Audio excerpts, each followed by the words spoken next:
Bueno, y en nuestro primer programa de After Eight no podían faltar las caras de siempre. José Luis Neiro, muchísimas gracias por estar aquí de nuevo. Muchísimas gracias por invitarme, es un placer estar con vosotros. ¿Cómo han pasado las vacaciones? Pues las vacaciones las he pasado lamentablemente cortas. Todavía me quedan algunos días de vacaciones de este año 2011 que disfrutaré próximamente, pero aquí y allá, yendo y viniendo de un lado para otro. Pero bien, bien, intensas. Eso es importante. Ricardo Franco, gracias por estar aquí una temporada más. Caras de siempre, pero renovadas, rejuvenecidas. Sí. Y a la pregunta que me vas a hacer a continuación... O sea que te has puesto más Botox que el año pasado. Y más Botox. Yo todavía no necesito Botox ni estiramientos de ninguna clase. No, ¿verdad? ¿Qué era la pregunta que le iba a hacer yo? Pues que qué tal las vacaciones. ¿Qué tal? Un poco complicadas y un poco accidentadas. Tuvimos un disgusto con la perrita que le pilló un coche por culpa nuestra. Siempre que ocurre un accidente con algún animal, la culpa la tiene el dueño del animal, en este caso nosotros, por llevarla suelta, aunque era unas horas que intuíamos que no iba a haber tráfico. Pero bueno, gracias a Dios y a la clínica veterinaria en Dauchu, la perrita ha salido adelante después de 3 días de conmoción cerebral y un traumatismo craneoencefálico. Con lo cual doy las gracias a la ciencia veterinaria por haber sacado adelante a un animal tan querido en casa. Bueno, hemos visto que el animal te había hecho un pequeño 7 sí, en la ahí cara. me di cuenta que estaba viva la perrita, porque la recogí en un charco de sangre y me mordió la cara y dije, por lo menos vive, ¿no?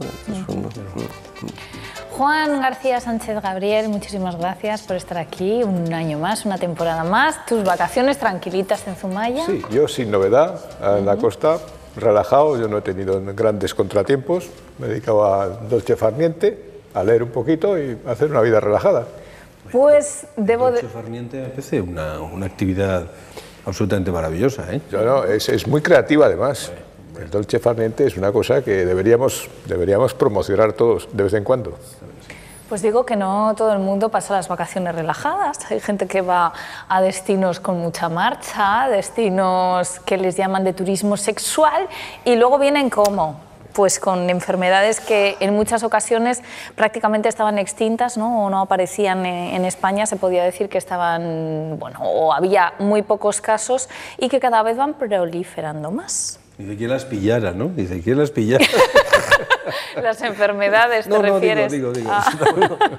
O las vacaciones de turismo sexual. Hablando de quién las pillara, yo recuerdo una anécdota en el servicio de urgencias del Hospital de Basurto de un señor que vino con unas ladillas, que también es una enfermedad venérea, que son como centollitos en el pubis. El pediculus capitis y pediculus pubis.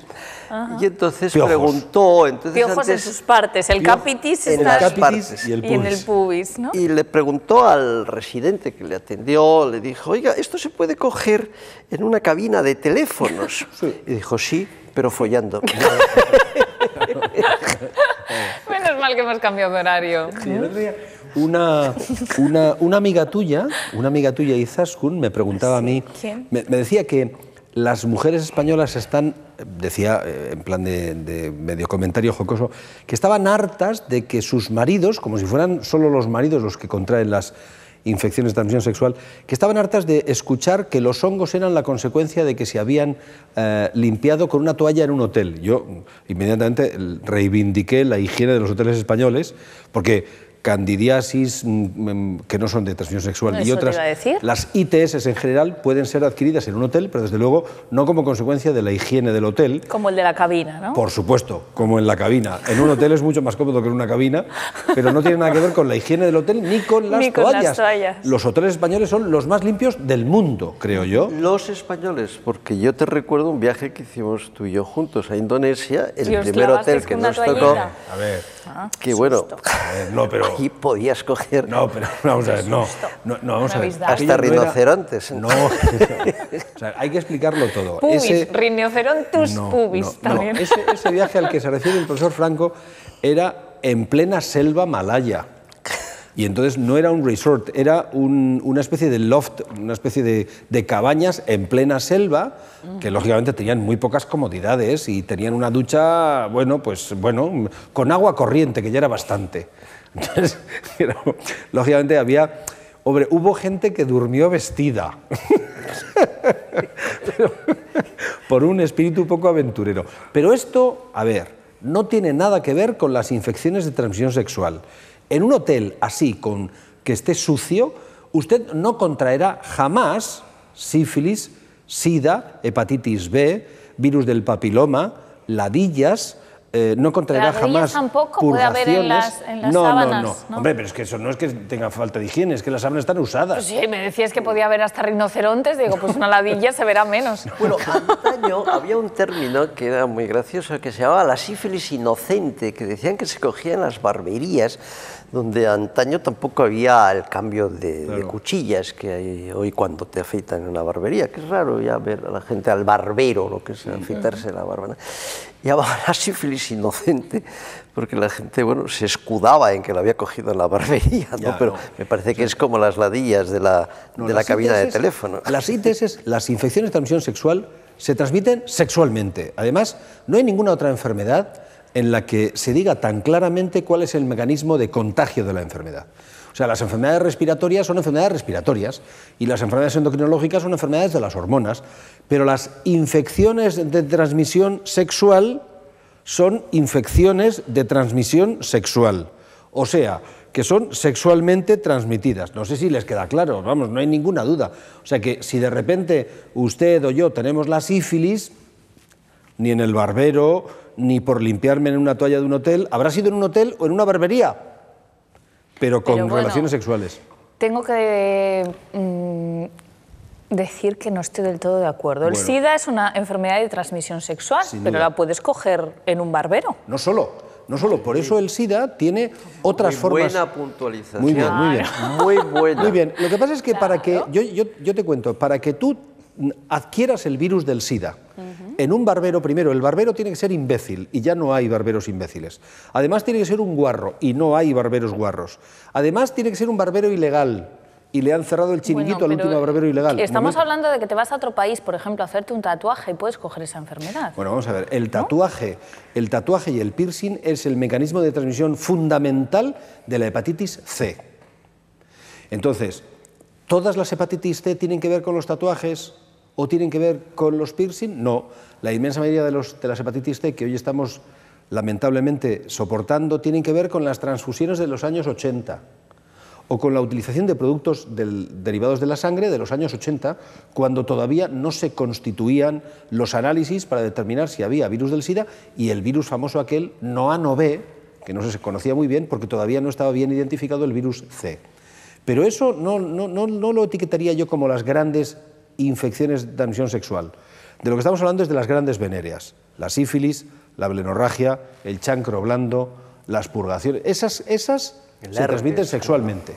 El herpes genital. No, la hepatitis C puntualiza, efectivamente, hubo una transmisión por hemoderivados cuando no se conocía el origen y por eso lo llamábamos NOA-NOB, pero quizás el mecanismo de transmisión fundamental, porque hay una prevalencia que no justifica tantas transfusiones, esta prevalencia, eran aquellos ATS o practicantes que se llamaban, que iban de casa en casa con unas agujas que no eran desechables y entonces iban poniéndola en el culo de todos los ciudadanos del entorno donde él practicaba.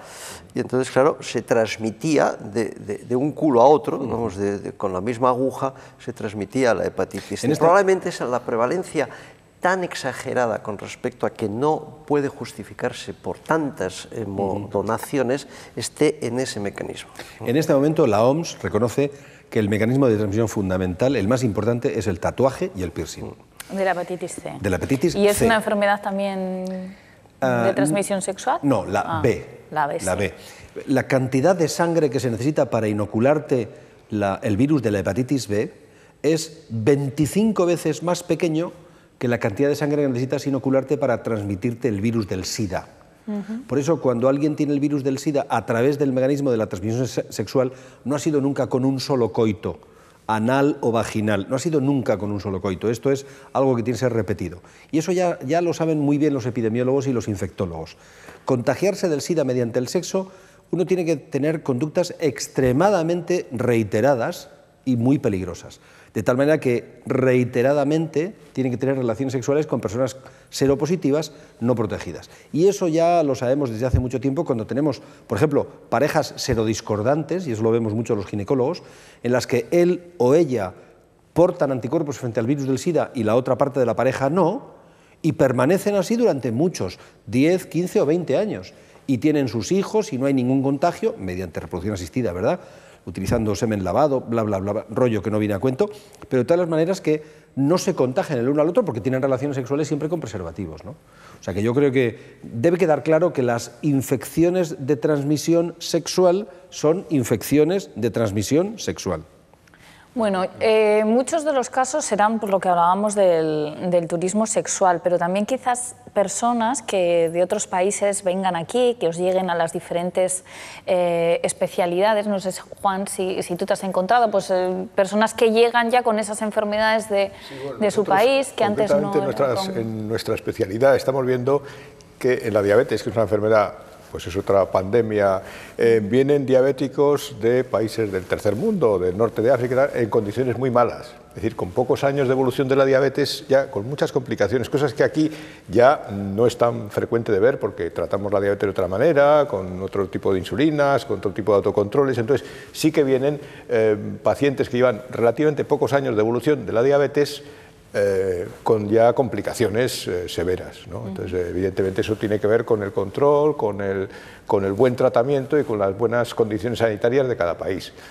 Lo mismo que me imagino que vosotros veréis, pues eso, enfermedades como la lepra, que creo que está otra vez, que viene de los países de África, y pues enfermedades que están aquí erradicadas. Ahora, toda esta gente inmigrante nos trae una serie de problemas, yo creo que en todas las especialidades, ¿no?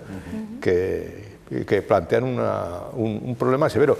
Nos decía un compañero de Barcelona que allí hay una técnica que hacemos, que es el trasplante doble de de páncreas y de riñón, es en pacientes que están ya muy deteriorados. Bueno, pues la inmensa mayoría de los trasplantes de páncreas y riñón en Barcelona son de personas del norte de África o de tal. O sea que, porque vienen ya con... La mayor parte, porque vienen ya muy deteriorados.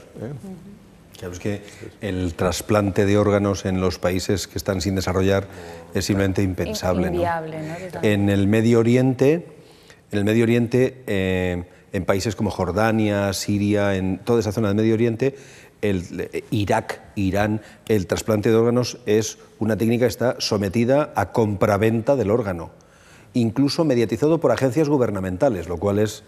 Bueno, y en China, ¿no? Bueno, en China ya ni hablar. Eso es éticamente impensable en un país, digamos, organizado como este, ¿no? Entonces yo entiendo perfectamente que en cuanto puedan reunir el poco dinero o el mucho dinero que se necesita para un billete, que se acerquen a un país industrializado, porque las condiciones sociosanitarias son del negro al blanco, ¿no? Entonces eso yo lo entiendo perfectamente.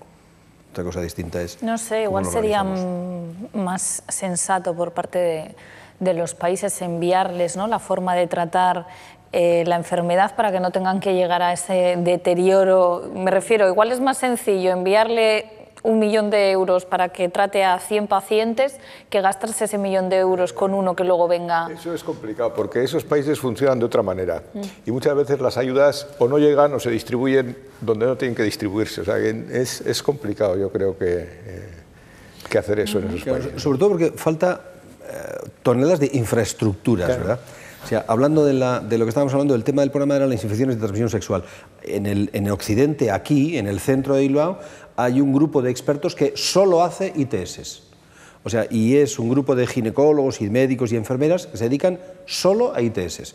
Hoy tú vas donde un ginecólogo, a tu ginecólogo, y en un PIS-PAS te puede descartar con 4 análisis y 3 pruebas, allí mismo, en media hora, te puede descartar todo tipo de infecciones de transmisión sexual.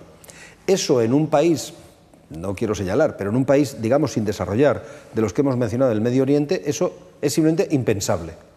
O sea, tú hoy vas en la farmacia de tu pueblo de manera absolutamente anónima y te pueden hacer un test del SIDA sin siquiera dar el nombre. De tal manera que, sin que se sepa cuál es tu nombre, ni tus 2 apellidos, ni tu DNI, te pueden hacer un análisis de sangre para que prácticamente en 2 horas te den el resultado del test del SIDA sobre la marcha. Luego ya te pones en marcha tú para ir a tu médico y tal igual. Eso es impensable en un país sin industrializar. Entonces, cómo controlar los diabéticos insulinodependientes o que la gente no llegue a necesitar un trasplante de páncreas, ¿no? Eso es impensable. Antes la gente sin recursos, pero que pertenecía al sistema público de salud, se prestaban como donantes de sangre porque sabían que en los bancos de sangre te hacen precisamente un chequeo muy minucioso de determinadas enfermedades que se transmiten a través de hemoderivados, los que acabas de citar tú, el virus de la hepatitis C, la B, el virus, el VIH y otros muchos más. Entonces, bueno, y entonces ahí se daban cuenta si tenían, diríamos, ese miedo o porque habían tenido prácticas de riesgo, de si tenían o no tenían hepatitis C o si no tenían el VIH y demás, ¿no? Es decir, que eran donantes, diríamos, falsos, porque ellos, bueno, pues de alguna manera aprovechaban esa condición para hacerse un chequeo gratuito de... Yo solo recuerdo de los años 80, de la primera parte de los años 80, entre los años, recién terminada yo la carrera, entre los años 80 y 85, 86, cuando todavía no existía el diagnóstico de SIDA. El SIDA se constituye como enfermedad, digamos, por consenso internacional en 1985. Hasta entonces se llamaba de otras maneras. Se habían descubierto ya dos virus que se pugnaba que fueran distintos o parecidos. El francés no daba su brazo a torcer, el americano le copiaba al francés, Jean-Luc Montagnier y Robert Gallo. Bueno, es una historia muy bonita que algún día abordaremos. Pero en aquella época yo recuerdo que los donantes de semen se acercaban a nuestro banco de semen con la sana intención de que les testáramos para esas enfermedades. No querían muchos de ellos, la inmensa mayoría sí, pero había gente que tú notabas que no quería ser donante de semen, ni quería otra cosa más que analizara su sangre y con la oferta de que yo vengo a ser donante de semen, dígame usted si tengo el SIDA, si tengo la hepatitis B, si tengo la hepatitis C, si tengo la sífilis, si tengo el citomegalovirus, si tengo listeria monocitógenes, que son enfermedades todas que pueden ser muy incapacitantes y cuyo diagnóstico costaba mucho dinero. Entonces se acercaban a nuestro banco de semen, que estaba en aquel momento prácticamente balbuciente, y en el que hacíamos, lógicamente, toda esta analítica de forma gratuita. Tuvimos que reordenar el asunto y solamente cuando hubiéramos analizado el semen para ver si servía o no servía, le hacíamos los análisis de sangre, porque si no el gasto era impresionantemente grande por la cantidad de gente que veía la posibilidad de testarse analíticamente de forma absolutamente gratuita. Porque es mejor, diríamos, la forma de testarse que el no testarse, porque es que el problema de las enfermedades, las ITS o infecciones de transmisión sexual, antes se llamaban enfermedades de transmisión sexual, infecciones de transmisión sexual hoy en día, es desconocerlas y ser un transmisor de las mismas. Sin duda, pero nosotros no hacíamos esa función. Nuestra función era seleccionar donantes de semen para utilizar el semen en las mejores condiciones y punto pelota. Si usted quiere otra cosa, vaya usted al sitio donde le testen en las ITS. Nosotros no prestábamos ese servicio social y además nos enfadaba mucho, ¿verdad? Porque nos costaba mucho seleccionar donantes de semen como para tener que soportar que un 30% de los que venían, que ya estaba medido, 1 de cada 3, no venía con la intención de ser donante de semen, sino con la intención de vericuetear un poco el circuito sanitario habitual, que el nuestro era automático, es venga usted, yo le hago el análisis de sangre, le analizo el semen, le hago el análisis de orina, todo en una tanda consecutiva sin esperar nada, con lo cual se vericueteaba todo el sistema sanitario en función del cual él tendría que esperar para hacerse las pruebas o tener que dar explicaciones. En nuestro caso no era así, entonces a nosotros nos enfadaba mucho porque nos daba mucho trabajo y obteníamos poco rendimiento. Eso hoy ya está perfectamente sistematizado y va por otros caminos, pero bueno. No, yo lo que quería hacer énfasis es en lo paradójico del comportamiento humano, sobre todo en estos terrenos de los ciudadanos que contraen infecciones de transmisión sexual, que a veces tiene un poco la política del avestruz, de esconder la cabeza debajo del ala, tener una especie de corre-corre, bulle-bulle interno sin aclarar realmente. Yo me he visto con muchos pacientes que han tenido, diríamos, prácticas de riesgo, que están muy asustados, pero precisamente ese miedo les paraliza o les bloquea para descubrir o poner las cartas boca arriba si realmente tienen o no tienen una enfermedad o una infección de transmisión sexual, ¿no? Sí. Que es muy importante saberlo, porque sabiéndolo lo puedes tratar y rompes un poco la cadena epidemiológica, evitas la transmisión, ¿no? Y con la particularidad, además, y esta es una circunstancia que yo creo que es menester saber, que que el análisis de muchas infecciones de transmisión sexual no tiene que ver con una determinada práctica de riesgo. Yo le suelo decir a mis pacientes, no, mira, es que esto no te pasa el miércoles por la noche. O sea, esto te ha pasado en 73 miércoles por la noche, además seguidos de 45 jueves y con 73 sábados en la semana anterior. Entonces, ¿qué quiere esto decir? Que si tú llegas a un sitio con una oportunidad, aquella vez tuve... Es muy difícil que esto suceda en una sola vez, ¿no? O sea, ¿Tú que no crees que una persona se puede contagiar de un herpes de una sola vez? De un herpes, sí. José Luis, pero puede ocurrir. Pero es una enfermedad venérea, es una enfermedad... Sin duda. Es que has mencionado... Molesta. Terrible. Y además con preservativo, ¿no? Sí. Es que el herpes genital es una enfermedad... Es que siempre voy a lo más drástico. Claro, es que ahí me has pillado y me has partido en dos. El herpes es la infección más fácil de contagiar. Vamos a ver, el herpes se contagia, igual que el virus del papiloma, se contagia piel a piel, piel a mucosa, mucosa a piel o mucosa a mucosa. Se contagia por los labios, con el contacto genital, por las manos que manipulan sexo, por el sexo que se lleva a la boca, o sea, de cualquier manera, el herpes es extraordinariamente contagioso. Tenemos la ventaja de que un sujeto que tiene herpes o una individua que tiene herpes tiene mucho dolor. Tiene mucho dolor. Entonces, no le va a apetecer tener sexo. Este es el punto de la cuestión. Cuando yo tengo en el glande 20 o 35 vesiculitas que me duelen mucho y que me impiden incluso juntar las piernas y caminar de una forma normal para que no me roce nada en ningún sitio, yo no me imagino tener relaciones sexuales en esas condiciones. O sea, es que me resulta... Hombre, la gente las tiene, ¿eh? Hombre, si no, no se producirían los contagios. Pero cuando... Es que hay veces que el dolor puede ser, digamos, camuflado por la pasión, ¿o no? Debe ser, pero cuando yo exploro a una chica que tiene herpes o a un varón que tiene herpes, muchas veces el diagnóstico nos da la reacción del paciente. O sea, esas vesículas yo no sé si son por esto o por aquello otro. Entonces, se las rozo con el dedo, le hago así, y si el paciente salta, me insulta y se agarra de la lámpara por el dolor, eso es un herpes. Claro, yo les digo a los residentes, mira, no hay duda, unas vesiculitas que provocan dolor, solo el roce. Que el paciente te dice, no me toque, no me toque, no me toque. Antes de empezar, ya tienes el diagnóstico. Eso es un herpes.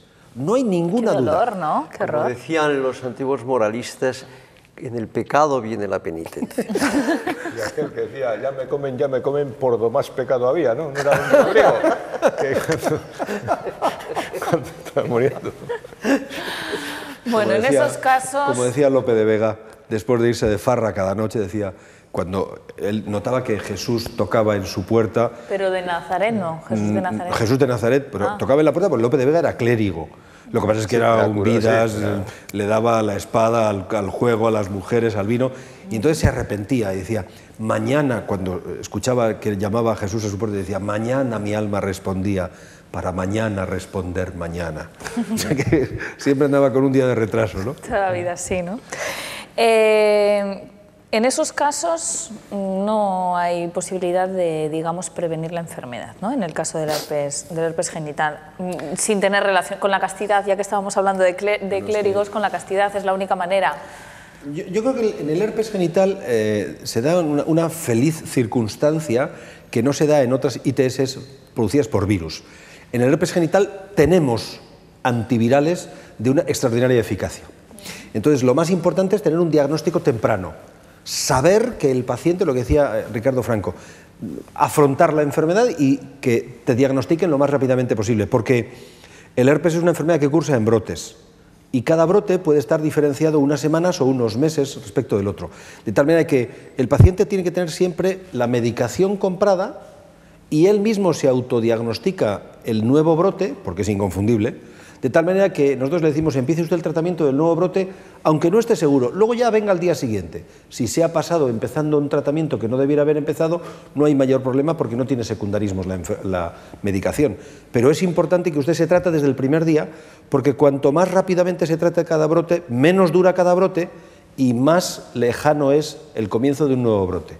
Y el herpes duele muchísimo. Pero todo tipo de herpes, el zóster también debe ser muy doloroso. Terrible. Todos los herpes son muy dolorosos y el genital debe ser terrible. Por lo que cuentan los pacientes... Hombre, muchísimo. es molesto, está el labial, estas pupas que nos salen, las morreras o calenturas que nos salen con motivo de estrés, exposición al sol, fiebre, etcétera. La regla. Hay una canción que dice: no me beses en los morros que tengo una calentura. No sé si Yo no de la sé polla dónde sacáis récord. vosotros ese cancionero popular, ¿eh? No, pero también eso ha cambiado, porque fíjate, cuando yo estaba, yo creo que os acordáis de cuando estábamos en la Facultad de Medicina, nos decían que el herpes lo había de dos tipos, el herpes virus hominis tipo 1 y tipo 2. Y decíamos que el tipo 1 era el que infectaba de la cintura para arriba y el tipo 2 de la cintura para abajo. De tal manera que el que tenía mi prima, mi santa madre, y cualquiera, aquí era un herpes virus tipo 1 y no tenía que ver con el sexo. Ah, pues esto ha cambiado ya. Hemos identificado herpes virus hominis tipo 2 en las lesiones de la boca y hemos identificado lesiones de herpes genital por herpes virus hominis tipo 1, porque nuestras costumbres sexuales han cambiado. No me hagáis daros detalles, pero... Yo me lo estoy imaginando ya. Espera, voy a beber agua. Efectivamente. Entonces, al haber cambiado los hábitos sexuales, también ha cambiado el condicionante de la aparición de un determinado herpes en una determinada zona. O sea que ya aquello de la cintura para arriba tipo 1 y de la cintura para abajo tipo 2 ya no es tan claro. Si tiene usted herpes, vaya a su médico. Sin más. ¿Están concienciadas las personas cada vez más que acuden a hacer ese turismo sexual, de que pueden producirse contagios? ¿O con esto de que el SIDA ahora pues, se trata mejor, se ha relajado la gente? Yo creo que en general se ha relajado la gente. Están muy confiados en que existen tratamientos eficaces. Para algunas cosas existen vacunas, para el virus de la hepatitis B existen vacunas. A propósito de virus de hepatitis, hoy se considera una enfermedad de transmisión sexual, una infección de transmisión sexual, también a la hepatitis A entre homosexuales, claro. Es decir, el ameteo de las zonas genitales, del ano, etcétera, porque al fin y al cabo es un contacto oral fecal, ¿no? Y de hecho, en un adulto con una hepatitis A siempre hay que investigar otras diríamos, infecciones de transmisión sexual, ¿no? Pero la gente, bueno, pues va a lo que va, a esta clase de turismo, no toma las precauciones. Supongo que también, al margen de practicar sexo, ingieren también sustancias que de alguna forma perturban sus facultades volitivas, en el sentido de que, es decir, que no saben realmente lo que están haciendo, porque como decía la vicepresidenta del Instituto Pasteur, que fue además la directora general del Plan Nacional del SIDA francés, François Rittier-Hoche, decía que las cosas no se contagian por lo que haces, sino por cómo lo haces, ¿no? Claro. Ese es el tema, ¿no? Entonces, bueno, la gente, yo creo que se preocupan más las meretrices o los meretrices en evitar que los contagien. Y de hecho, el Madrid, una ONG a la que yo pertenezco, que es Médicos del Mundo, hizo una campaña que todavía permanece en los sitios donde hay sexo al aire libre, pues como yo que sé, en Madrid en determinados parques, y con un autobús, en la casa de campo, con un autobús, iban a enseñar a las prostitutas a poner el preservativo a sus clientes con la boca, en el acto del cunilingües, para evitar los contagios, ¿no? Entonces, bueno, había un adiestramiento y claro, es tremendo, ¿no? Que las, Sin embargo, sigue pendiente el tema polémico, ¿no? De si legalizar o no la prostitución, que es el pues estando tema como complicado. Estando en las arcas del Estado se debería de legalizar, y teniendo en cuenta que es uno de los mejores negocios, que, ¿no? De los mayores negocios, del mayor que mayor mueve en España, pues por lo menos que paguen sus impuestos, como pago yo, ¿no? Penalizan al cliente y han disminuido considerablemente en Suecia y en los países, algunos países nórdicos. Si sabe todo el mundo que está ahí, ¿y por qué no tienen que pagar impuestos como pagamos el resto de ciudadanos? Esa es la Cuando ellos debate, andan por las mismas polémica, aceras, ¿no? que nosotros, conducen por las mismas autopistas y van al médico privado en unas ocasiones, pero también cuando tienen una urgencia al público, pues que sabiendo que están ahí, ¿no? Pues que paguen sus impuestos. Ese es un debate. Que igual están ellas encantadas de hacerlo. La yo no digo época de la que... República, la época de la República, Habéis lo que abierto tenían un eran debate los... cuando ya casi no nos queda tiempo de programa. Digo que en la época de la República el putiferio estaba permitido, tolerado, pero estaba muy controlado desde el punto de vista higiénico-sanitario. Había los famosos dispensarios donde acudían las meretrices a hacerse los reconocimientos, como hoy en día están las unidades Entonces, la clandestinidad y la dispersión, porque antes el putiferio, diríamos, estaba concentrado en unos barrios, los barrios chinos de las ciudades, como es aquí La Palanca o cualquier barrio chino de cualquier ciudad, pero ahora está disperso. De todas maneras, yo quiero romper una lanza, no en favor de la prostitución, en modo alguno, pero quiero romper el tabú de que las infecciones de transmisión sexual vienen sobre todo por la prostitución o por el uso de prostitutas. La inmensa mayoría de las infecciones de transmisión sexual se dan entre gente que no ha ido nunca al putiferio, como dice Ricardo. En el putiferio gratuito se dan, ¿no? En el putiferio gratuito, o sea, en la heterogenicidad de parejas. Y compañeros de trabajo. Sin duda, y todas sin esas duda, cosas. sin duda. Bueno, o sea, que no le echemos la culpa a las pobres putas. Ni a los chaperos. Ni a los chaperos, que bastante tienen con serlo. No, ya se preocupan muchísimo. No nos da tiempo, además tenemos que cortar y me habéis dejado en este... Pues vamos a tener que hablar del putiferio, como dices tú otro día, que vende mucho. Hablaremos de ventajas y desventajas de legalizar la prostitución. Perfecto. No se lo pierda. Perfecto. José Luis, muchísimas gracias por estar con nosotros una temporada más. Un placer, un placer. Muchísimas gracias, Ricardo, también. Además, con fuerza renovada, ¿no? Qué colorcito tenemos. Y muchísimas gracias, Juan, por acompañarnos. Pues no nos da tiempo a más. Mañana, a partir de las 8 de la tarde, estaremos aquí con otro programa de After Eight. Hasta mañana, un besito a vos.